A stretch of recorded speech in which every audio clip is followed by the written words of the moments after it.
चलिए अब जानते हैं इस शुरुआती स्टेज का इलाज क्या है। इसके लिए डॉक्टर सबसे पहले कुछ जांचें करवाते हैं, जैसे ईईजी हो गई, एमआरआई हो गई, और कुछ हिस्ट्री भी लेते हैं जिससे ये पता चल सके कि ये कहीं दूसरी बीमारी की वजह से तो नहीं है, कहीं असली मिर्गी का दौरा तो नहीं है।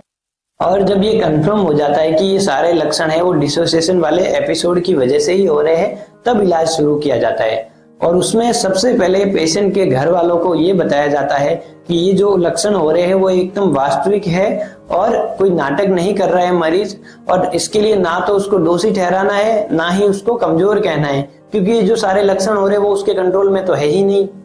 और दूसरी बात, जब दौरा चल रहा होता है तो पेशेंट के घर वालों को कुछ चीजें हैं जो नहीं करनी होती है, जैसे कि ना तो उनको भीड़ इकट्ठी करनी होती है, ना ही जोर से चिल्लाना होता है, ना ही घबराना है, ना ही हाइपर होना है, और ना ही उसको जोर से हिला के उठाना है, और ना ही उस पर पानी डाल के उसको जबरदस्ती होश में लाना है। तो फिर करना क्या है, आपको शांत और सुरक्षित वातावरण बनाना है और उससे नॉर्मल आवाज में बात करनी है और बोलना है कि आप यहाँ सुरक्षित है, मैं आपसे बात करने के लिए यहाँ पे हूँ। और इससे क्या होगा कि धीरे धीरे वो थोड़ा शांत हो जाएगा, क्योंकि इस जो एक्यूट फेज में जो ये दौरा आ रहा है उसमें पेशेंट खुद डरा हुआ होता है और उसको खुद को नहीं पता होता है कि उसके साथ क्या हो रहा होता है।